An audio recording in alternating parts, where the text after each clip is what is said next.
in the past few years, kaya siguro medyo malayo yung self ko is because ina-absorb ko lahat ng problema ng lahat. Kasi ako lang natira sa bahay. Ilang years ka na wala sa bahay? 1, Hindi ka talaga. 3, 4, 5, 6. 3, 4, 5, 6. Si Kuya, more than 10 years. Ang bigat as someone na nandoon.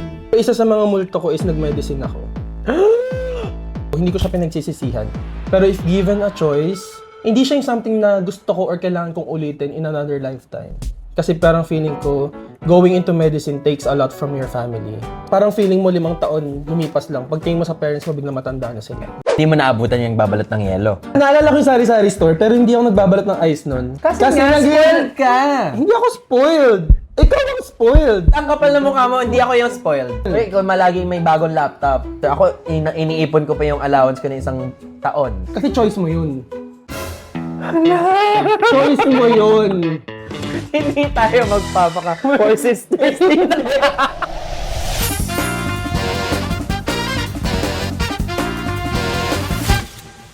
Welcome back to Potluck Saturdays!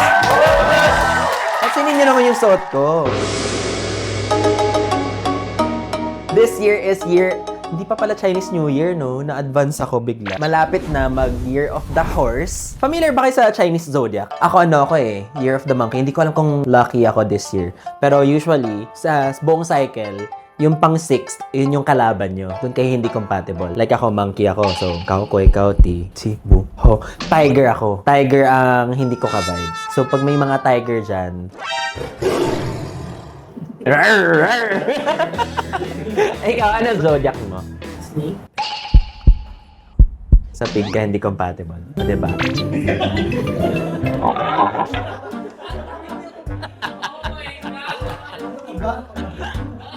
Hindi pa start, bardagulan na agad. So, feeling ko later, babardagulin din ako nung guest natin. Yung guest natin later, medyo medyo walang hiya eh. Hi, I'm Jerry. Ang awkward.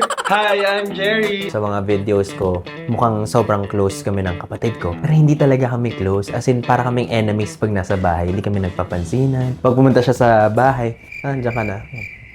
Pero nag-start kami maging closer, I would say, nung nag-start na ako mag-vlog. Love mo ba si Jerry? Wapo ka na nga. Nakaka-enjoy ka kausap na. Huwag kayong mabuhay sa regrets. Ano sinasabi? May times na kung ano yung sinasabi namin sa camera, yun yung sinasabi namin sa isa't isa. Parang ganon. So ngayon, natatense ako kasi ayoko siya i-guess. At hindi na rin ako masyado nag-prepare kasi ba't ko siya pag-preparean? Diba? Parang... Hello. Ito na. Take over ko tong vlog mo muna. Ano to? Pumapasok na lang agad. Usually, yung mga guests nagdo-doorbell dito eh. Ayun na, first time ko dito. Hello po. Welcome, Doc Jerry! At dyan nagtatapos ang ating video. Okay. Ayan na. Umalis. Welcome to Potluck Saturdays. Thank you. Yes. Ang formal naman. Ano yung dala mo ngayon? I have gyoza, tsaka mga yakitori and mga Kinakabahan ka sushi. ba sa presence Oo, ko? kinakabahan din. Kinakabahan sa dami ng tao. Natatense ka? Feeling mo naman. Na-intimidate ka sa akin? Hindi ako na-intimidate sa mas... Ako naman ni Hiret. Ako naman ni Baka Hiret. masyado ka masaktan. Ang in-order ko, puro mga Japanese food. Kasi naalala ko yung trip natin sa Osaka a few years ago. Okay. Tapos yung pag-uwi natin sa Pilipinas, hindi tayo nag-uusap. May sobrang overshare naman.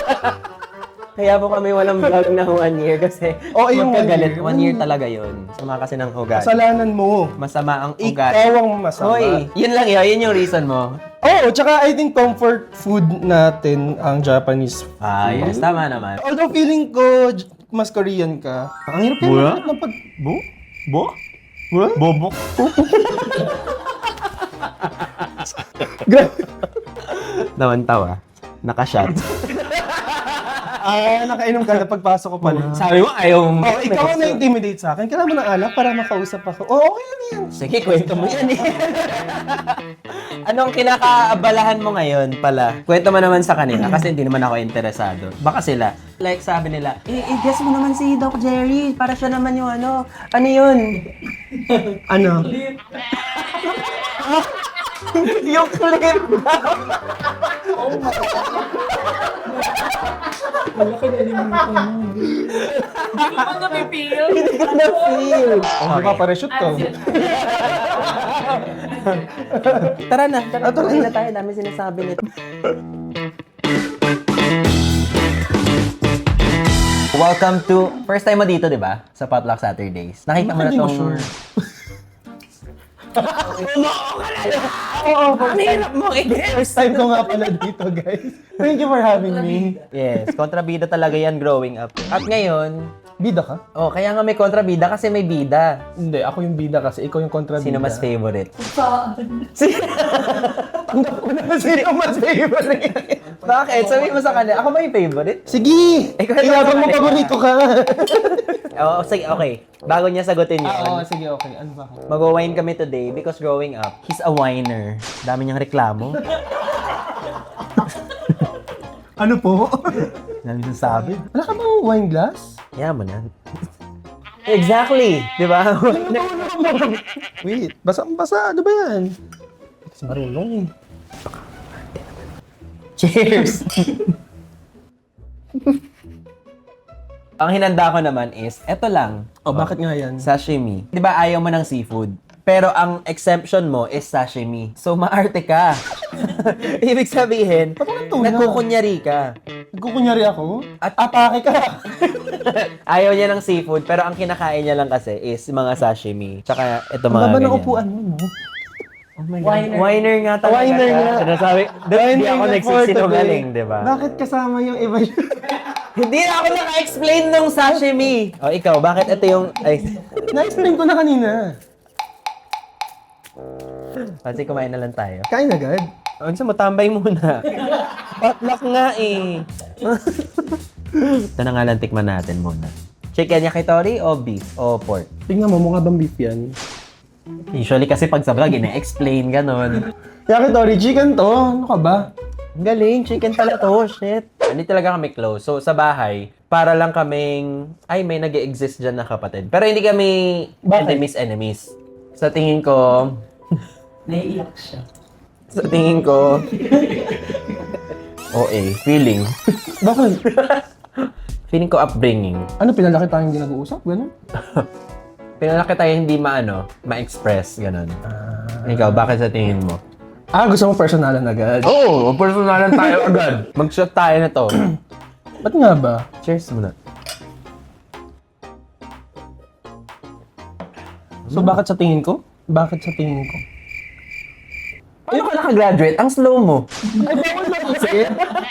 I-play nyo lang segundo ako nag-isip, ang OA.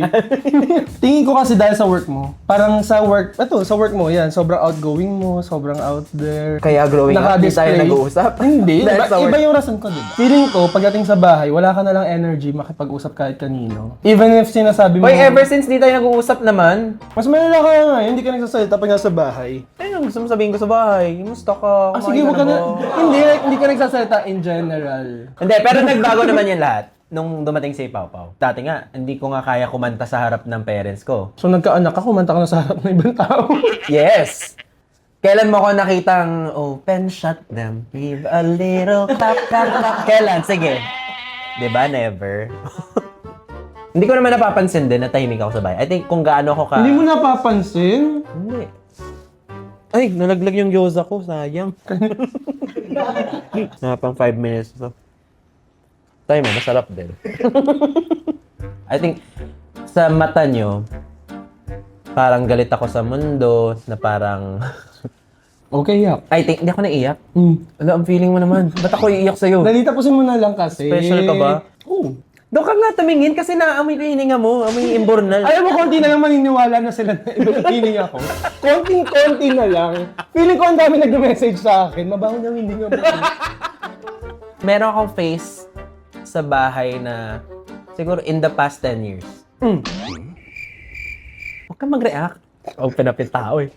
In the past 10 years, parang galit ako sa mundo. Kasi may mga unresolved issues ako na feeling ko hindi ko nakuha yung comfort sa bahay. So parang feeling ko, yung work ko masaya, pero yung pahinga ko hindi nakakapahinga. May times na ganun. So parang Minsan pag uwi ko, na-imbiyer na ako sa mukha niyo. Pero nabago naman ngayon, since nung naging tatay ako, mas naging extended yung aking understanding, yung patience. Admit ko naman din na medyo introvert ako sa bahay. Medyo? May mga tao talagang happy sa work, pero silent sa bahay. Ikaw, paano ka ba sa work? Paano ka sa... Ganon ka din! Oh, hindi. Kung gaano ka kabuti sa work, ganon ka kasama sa bahay. Alam niyo to, Ano? pag nagpapa-check up sa kanya, nagagalit, masakit yung tiyan ni mama. Oh, bakit na naman masakit? Eh, masakit eh! Hindi kasi minsan nasa stress ako. Eh, paano pa yung masakit yung tiyan? Admittedly, minsan, madali akong magalit. Pero, more of nagagalit ako kasi magsasabi kayo, either 30 minutes pa lang masakit yung tiyan nyo. Itipong wala akong magagawa. Wala rin akong masasuggest. Paano ba dapat sabihin after 30 minutes? Siyempre, i-observe nyo pa kung ano yung nararamdaman nyo. Kaya, just wait 2 days or 3 days. Hindi yung parang, kunyari, Kasi- first episode na nag-LBM sila, parang, anong gagawin natin? Anong gamot dito? Kasi feeling ko, kaya ganyan ka mag-react. Kasi nga, yung knowledge mo sa medicine, sobrang extended na. Pero sa mata ng mga normal people na hindi medically knowledgeable, pag sumasakit ang tiyan, sumasakit ang ulo, magpapanik talaga. Pero, di ba usually, ino-observe pa yun? Dapat ipaintindi mo sa kanila versus na kakranky ka agad. Or minsan naman, sobrang late yung sinasabi sa akin. Tipong pagaling nyo yung tao, yung tipong di na ako makapagbigay ng gamot. Sila yun. Sila Hindi ka mama yun. nagkakamali. Perfect lang. Galing. Pero alam mo, yun yung ayoko sa parents in general. Yung hindi nila sinasabi pag may masakit. Ang magsasabi pa sa akin, hindi sila. Katawa itong vlog, Ikaw. parang nagrarant tayo. Parang ako dagdag pa sa akin yun na parang, bakit hindi kayo magsabi sa akin? Bakit kailangan may iba pang tao na magsasabi sa akin ang nakakaramdam? Ikaw. Kasi magsasabi sa akin si mama, pa. Maybe that's just how it works. Pag sila nagsabi, upbringing na nila na pag may sakit, ayaw nila makagambala, ayaw nila maging burden. Eh, growing up naman, we grew up very, very poor. Kumbaga, pag may sakit ka, OA. talagang OA mo lagi sa very, very poor. May times naman na ganun. very, very poor tayo, tas naging hindi poor. Hindi, very, very, very poor. Tapos never naman na umabot sa point na yun ulit. Pero doon tayo nagsimula. Ang OA mo, ilang taong ka nun? 3. Oh, di ba? Naalala mo? Oo. Hindi mo naalala kasi ilang taon ka na. Naalala ko, nagbebenta tayo ng tsinelas. Pero yun lang yung memory ko na. Oh, hindi mo naabutan, nagbebenta ng relo sa Victory Mall. Tanga, mas magaling ako magbenta sa'yo eh. Bigyan mo Mas ng... malaki sales ko sa'yo kasi mas magaling ako sa PR. Sabi nga sa akin, magaling daw ako magbenta ng mga kung ano-ano. Yung kwento talaga nun is meron kaming tito. Hala, ilalabas natin yung baho ng pamilya. Huwag mo na ikwento yun. So, sisira pa yung... Ang gist basically is nag-open si mama ng maraming stall sa Victory Mall. Kung sa mga hindi nakakaalam, Victory Mall sa Monumento is very magulo yung lugar na yun. Iba yung crowd sa Victory Mall. So, ang ginawa namin doon is nagbebenta kami ng mga relo na 50 pesos. 50 pesos lang. As in literal 50 Per pesos watch. per watch. Puputulan pa namin yun ng mga sets. Papalitan pa namin yun ng mga Battery. strap, battery. So, Tiyanggi talaga kami. Changi Yung talaga stall na siya. ganito kaliit. Oo. So, doon kinuha ni mama yung baon namin nung early college time na kami noon. Wala, baka mapanood nila. Oh, naman. Close kayo? Hindi. Ako? Dali na, para may malaman naman sila sa'yo mas...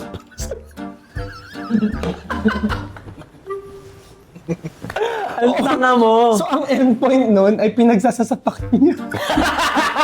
Wait lang, ganito. So, may one time, ang aga ng dismissal ko, 2 p.m. So, nagpahinga muna ako dun sa bahay. Nakakuha ako ng call sa tatay ko. Sabi ng dad ko, punta ka dito, dali, punta ka. Eh, never nagganon yung tatay ko. Si Never Papa siya pag nagganon, Pag nagganon, may nangyari. pag Kasi, magsasabi lang siya na, busy ka ba? ibig sabihin may May nangyari. something agad. So from nap ko, gumanon ako agad kasi, punta ka dito, bilisan mo. Sabi ko, bakit? Punta ako. Oo. Kukwento hindi. So punta ako dun sa Victory Mall. Pagpunta ko dun, may buong isang crowd, nagkakagulo. Tas in the middle, nakaupo yung nanay ko, nakaganito siya. Yung nangihina siya. Ano siya, ganyan. Tapos nung nakita ko siya, ang unang word niya, hindi yung pangalan ko, ang unang word niya is sinaktan niya ako. 20 minutes siya naghihintay na wala siyang kakampi, na sinaktan siya ng isang tao doon. Parang nalalanta na siya. Tapos nakita niya ako, parang may hope sa mata niya. Andiyan na yung anak ko. Siyempre, sino hindi mabablanko doon? Napikon talaga ako. Pinuntahan ko yung nanakit sa kanya. Pati yung mga nakapalibot doon, nag-cheer sa akin. Hindi, kasi nakita nilang inapi yung... Wait lang ha, ito yung nanay ko. Ito siya. Nanay mo lang. Hala, now you know. Hala! Simula bata ko Wait, yung sabi sa akin. kunyari, ang ito yung nanay ko. Ganyan siya katangkad. Tapos sobrang fragile ng nanay ko. All boys kami sa family. Tapos princess namin talaga siya. Never na saktan yan ng kahit sino. Hindi na pagbubuhatan ng kamay. Tapos marinig mo na sinaktan, talagang mag-iinit talaga yung ano mo. Nakakainis talaga. Nanginginig ako ngayon kasi first time ko yung nagawa kasi hindi naman ako nananakit ng tao Pero pag nanay mo yung sinaktan, tsaka isa ka pa, next ka na. Hindi ko naman dina-justify na tama yung ganong paraan. Mali ako, pero gagawin ko pa rin yun. Kahit 1,000 beses pa ako ipanganak sa mundong to, makita ko yung nanay ko na nasaktan. Gagawin ko pa rin yun. So, sobrang at point ay pinagsasapak niya yung tita ko. Hayop ka. Iba yung image ko. May anak ako, Diba? Okay, to be fair, maraming kasalanan sa amin yung pamilyang yun. Hindi na namin siya hindi ko siya tinuturing na pamilya. May Pero, maraming backstories kasi yun. Yung relative namin na parang Hindi, ayaw ang- kaming umangat, no parang... yun. Yung Isa yun sa parang- mga yun, nainggit sila sa amin. Last straw for me is yung nag-ondoy. Wala siya nun Ako, parents ko. Tapos, Tapos, nasan ako? nasan ka? Nasa 8 waves. Exactly. Nasa 8 waves siya habang kami. Yung Birthday ng bahay, ex ko. yung bahay, bungalow. Ibig sabihin, 1 floor lang. Oo. Yung baha hanggang tuhod ng 2nd floor. So, isipin nyo na lang kung nasan kami. Lumabas kami sa bubong, pumunta kami sa kapitbahay, ganyan basang-basa, walang natira. Ang nakuha lang namin nun is school bags, passports. Yun lang ang nakuha namin. Pati Walang mga iba. childhood pictures, basa lahat. Walang natira. Wala record. Wala. That wiped out. kami Wala talaga. Because So, of ondoy. ang hiningi lang ng parents ko dun sa tito-tita ko na yun, kasi sila lang ata nasa Pilipinas or sila lang may capacity that time na tumulong sa amin. Parang hiningan lang namin sila ng dry clothes. Wala. Hindi ko alam yun. Walang dry clothes na dumating. Hiningan lang sila ng hot meal. Walang dumating. Tapos after a week, umuutang sa amin. Eh, wala rin pang Kaya, yun. wala rin pang Kaya wala talagang pake. Malaman ng mga tao kung gaano kasama yung pamilya na yun. Wala akong pake. Bakit yung ulo ko? Move on tayo. Kain tayo? Masyado ng personal yun Never kami nag-release ng mga ganyan. Kuya nga Hirap mo i-guess. Dami mo sinishare. Hindi mo naabutan yung babalat ng yelo. See, hindi mo Babalat naalala. ng yelo? Hello! Saan? Sa Carino? Hindi Kirino yung sari-sari. Sampalok yun. Chinelas yun. Chinelas. Tapos may Nag-iimbento sari ka. sa... Tawagan mo si mama. Yung grocery, yung sari-sari store. Hardware yung Kirino. Ah, Okay na? Kaka-stress naman dito mag-throwback naalala ko yung sari-sari store, pero hindi ako nagbabalat ng ice nun. Kasi nga, spoiled ka! Hindi ako spoiled. Ikaw ang spoiled. Kapal ikaw mo. ang spoiled. Feeling mo lang, nasa iyo yung weight. Pero ikaw yung spoiled. Kasi Hindi ako yung spoiled. Ang kapal na mukha mo, hindi ako yung spoiled. Wait, kung malaging may bagong laptop, may bagong computer, ako, iniipon ko pa yung allowance ko ng 1 taon. Kasi choice mo yun. Choice mo yun. Hindi tayo magpapaka for sisters. Choice mo yun. Okay. Yung mindset mo lagi dati is mag-iipon ka kasi ayaw mo magpabigat. So, makakabili ka ng sarili mo laptop ahead. So, hindi ako spoiled. Pero walang nag-force sa'yo to do that. Never ako humingi. To be fair, never ako Binigyan humingi. ka nga lang. Kasi yun nga yung Even meaning sa- ng spoiled. Even sa med school, Meralco ko, books ko, ako lang bumili lahat nun. Never ko hiningi yun. Okay, meron akong syndrome na hindi alam ng lahat. Wala nakakaalam, not even him. Na parang hindi ko deserve lahat ng bagay. So, pag sinasabi sa akin na, kunyari binigyan ako ng laptop, feeling ko hindi ko deserve yun. So, I don't masasabi ko? I don't think mas measure ang pagiging spoiled sa pagtanggap ng gamit. O bakit sa akin mo tinutulak yung spoiled? Eh, kasi ikaw ang paborito. Bakit ako yung paborito? Anong bata tayo? Pag nagsusuntukan, ako lang nagpapasuntok. Literal lang utos sa akin, huwag mo nang patulan. Mas malaki ka kasi. Hindi mo alam yon na hindi ako pumapatol sa'yo kahit yung... Diyos ko, pag nananapak si Ben nun, ganun. Parang yung anime, kung paano nyo nakikita yung anime na umiikot yung kamay nilang ganun, ganun siya manapak. As in, mabilis. Parang gumawa ganun. Pero yung sapak niya, galing sa taas. Ganun ka manapak nun, pero hinahayaan lang kita. Parang natatandaan ko nananapak ka din. Hindi, syempre gaganti ako minsan. Baka spoiled na tayo in our own ways. I guess. Pero feeling ko pag sa tatay naman, ikaw naman yung favorite. Kasi never niya ako kinamusta. Kinakamusta ka niya through me. Kasi hindi mo siya kinakausap. Kasi nga tahimik ka sa bahay. Yun yung gusto kong sabihin pala kanina pa. Na hindi ka sasalita to the point na minsan hindi mo napansin mga tao sa paligid mo. Bakit di nyo natanong sa sarili kaya- niyo kung ba't di ako nagsasalita? Ba't di ka nagsasalita nga? Kasi nga, Ano, galit ako sagot sa mo na mundo. Tsaka parang feeling ko wala nakakaintindi nung depression ko. I feel like yung mga battles ko alone, hindi ko na sinasabi out loud. Kasi even if sinabi ko out loud, I'd still be the one who would battle them alone. Parang feeling ko, di naman nila ako mabablame or ninyo mabablame kung di ako nagsasalita sa bahay. Kasi parang feeling ko, walang makakaintindi sa akin. Although, minsan kailangan ko naman sabihin. Pero minsan kasi kahit sabihin ko parang walang makakaintindi, ganun. Pero, nakatulong ang therapy. Meron ka ba isang pinaka, like, guilt in life? In life?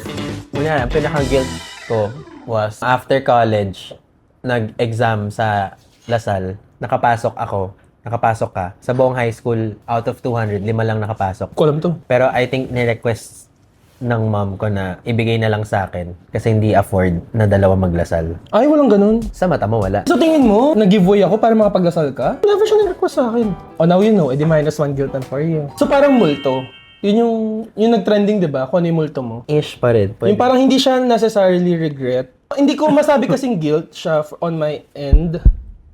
Pero isa sa mga multo ko is nag-medicine ako. Gusto ko yung ginagawa ko ngayon. Hindi ko siya ayaw, hindi ko siya pinagsisisihan. Pero if given a choice, kunyari magme-med ba ako ulit, pwedeng hindi ko na siya gawin. Hindi siya yung something na gusto ko or kailangan kong ulitin in another lifetime. Kasi parang feeling ko, going into medicine takes a lot from your family. Sobrang mawawala ka. As in, parang feeling mo 5 taon lumipas lang. Pagtingin mo sa parents mo, biglang matanda na sila. Ganun din naman sa normal life. Iba sa medicine kasi ang wala ka nang ginawa, hindi mag-aral. Maglalaho ka talaga. At some point, kasi, isipin mo, 32 na ako. Pero hindi pa rin ako nakakapag-establish ng practice ko as a doctor. Kasi ang dami kong ginagawa. Nagtitrain ako. Train, further training. Hindi ka makakapag-set up ng sarili mong practice hanggat hindi ka tapos sa mga training mo. Ang tagal nga. Oo. Actually, nag-stop na ako mag-keep track ng pinaggagawa niya sa buhay. Nung nag-graduate siya ng pharmacy, med, yun na. Hindi ko na inalam kasi ang tagal. Oh, Parang hindi tapos 4 years yung residency ko in radiology. Pagka-start mo pa lang, considered ka na as a radiologist, hindi ka lang boarded, hindi ka lang well-trained. Beginner ka pa lang, kumbaga. Pero doktor ka naman nun. Magiging full-fledged ka lang siguro kung napasa mo na exam. Ngayon, anong ginagawa mo? Nag-fellowship ako. As after ng fellowship, Doon ako pwede mag-establish ng practice. This year, may gusto ka bang mangyari o magbago sa pamilya? sa family this year, I think better na. Better na nung dumating si Pau Pau. But there are some relationships between my parents na hindi ko kayang i-handle. In return, nagcha-change yung behavior ko because of it. May kanya-kanya naman tayong generation, may kanya-kanya naman silang buhay. Pero kasi, in the past few years, kaya siguro medyo malayo yung self ko is because ina-absorb ko lahat ng problema ng lahat, which dapat hindi ko ina-absorb. Hindi mo naman ako mabablame na ina-absorb ko kasi ako lang natira sa bahay. Diba? Oh God. ilang years ka na wala sa bahay? 1, Hindi ka talaga. 3, 4, 5, 6. 3, 4, 5, 6. Kuya. Yun nga, simulan nag-med ako. Si Kuya, more than 10 years. Ang natira sa bahay, ako. Ang uwi nyo, occasional lang. Kahit di ko kailangan saluin, nasa salo ko kasi nakikita ko. Pwede naman sabihin na hindi mo kailangang saluin kahit nakikita mo. Pero feeling ko, masasaluin mo rin pag nakita mo eh.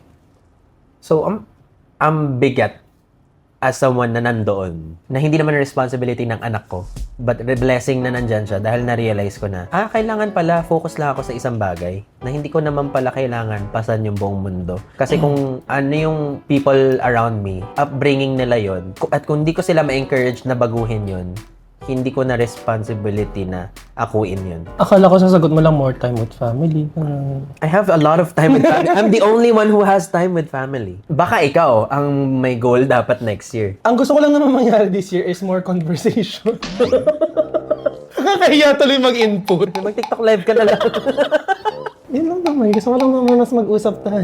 Paano mag-uusap? Hindi ka Kasi, umuwi. di ba, kunyari pagdating ni Pau Pau, simula ngayon, I love you, I miss you. Oh, yun Tapos nga. kumakanta na, mga ganyan. We're much more vocal. Tapos napansin ko si Mama, pag kunyari nag-video call kami, ang sinasabi niya, parang pinapasabi niya kay Pau Pau na, sabihin mo, I love you, I miss you. Parang feeling ko, pinapasabi niya lang yun sa bata.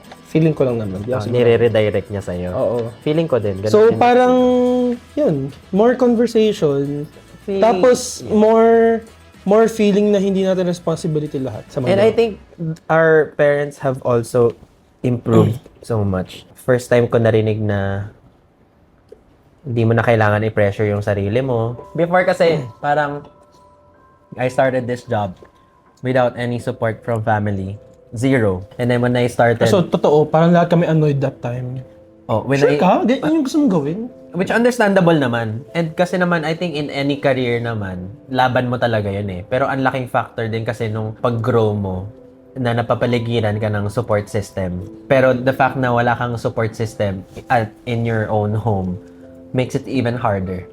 But now, sobrang ibang-iba na sila. Naiintindihan na kasi nila. Naiintindihan na nila. Dati naman, support naman ako. Ako ngayon kasabi sa kanila na kung anong gusto niyang gawin, hayaan niyo. Alam nyo ba, nung nag-corporate management trainee ako sa Nestle, ilang student yon sa buong Pilipinas, top 3 schools. 10 lang ang nakuha. Milestone yun for me. Oo But nga. I felt like nobody clapped for me. Thank you so much! Thank you! Congratulations! Thank you! Ilang taon delayed to? Thank you. Late lang kayo ng 12 years. Late lang kayo ng 12 years. But yeah, Happy kaya ako noon. Pinagyayabang ko kaya dati yun. Siyempre, di mo alam. Alam ko proud sila, pero hindi sila vocal. Kaya ngayon, sobrang big deal sa akin yung pagiging vocal kay Alec. Kasi, na-realize ko yung impact sa akin na hindi sila vocal. Last week lang, sabi sa akin, kailangan maging matatag si Alec na hindi laging pinupuri sa lahat ng bagay. Which I agree, hindi kailangan pinupuri sa lahat ng bagay. Pero parang may example kasi yung grandparents na. Tingnan nyo si Ben, sobrang tatag, laki sa hirap. Never namin pinuri, pero ang galing, gumanon. Tapos para ako, that's not something to be proud of. Kasi simula nung bata ako, all I wanted to hear was, I am proud of you. But I never got it from anyone. And ang laking impact nun. I feel like I could have soared higher and faster if I have felt supported before. Yeah. Do you have the same experience ba? Bakit tingin mo magkaiba tayo na magulang? Malamang. Earliest memory ko is high school to. Ako lang yung nag-iisang third year na specifically plucked out of the batch to compete in a robotics competition na ang sinasama lahat doon ay fourth year. Ako lang, imagine mo, inter-school yun. Kasama dun yung Grace, mga Pisay, mga ganyan. Tapos kinukwento ko yun that time. Although admittedly, alam kong may problema na that time. Tapos seryoso yung pinag-uusapan sa table. Tapos sumisingit lang ako na, Ma, nalo kami ganito, nasama ako sa ganyan. Pero, I was just shut down. As in, Pero looking back naman kasi, may intindihan mo naman sila. oh, never ko naman siya Hindi naman, against like- them. I just remember it. Yeah. In my eyes, they are still the best parents for us. May nabasa akong quote na parang, it's also their first time in life. We can't demand too much from anyone. Exactly. You cannot demand too much from them. Ang inisip ko na lang, bumawi, moving forward sa next generations. Bumabawi naman din ako slowly. Sige, Why do you think I live with them? kwento mo yan. Wow! Ilang years ka na bang bumalik sa bahay? 2? 3? 3 years na. 23, 24, 25. 3 years na ako nasa bahay. And I still think it's the best decision I've done. Ano na lang yung wish mo for Pau Pau? Pakay mo. Ilang point tayo? 3.5. Sorry. Parang additional 5 yun na. Critical hit. Wish ko sa kanya this year, feeling ko he's all good. He's in good hands. Kasi ang daming nagmamahal sa kanya. I wish growing up, wala akong maipasa sa kanya nang hindi ko sinasadya, na hindi niya magugustuhan. Which I also feel like mapapasa ko sa kanya nang hindi ko alam. But I really will try not to. Pag di mo magets, kasi medyo konti yung brain cells Ulit. mo. Sana- Ulit. Kasi medyo naging tungkol sa'yo eh. Hindi nga. Walang mapasang generational trauma sa kanya so that he wouldn't feel like something's lacking sa kanya or like he's not supported or he's not loved or he's not seen. Ganon. Ito Chinesein ko pa para So, mag-gets ang mo. gusto mo ay hindi niya ma-feel yung mga bagay na hindi mo na-feel before. Ang gusto ko is wala akong mapasa sa kanya na generational traumas. Yung gusto... What if... Vague pa ba yon? Tungkol sa'yo eh! Hindi niya lang guess.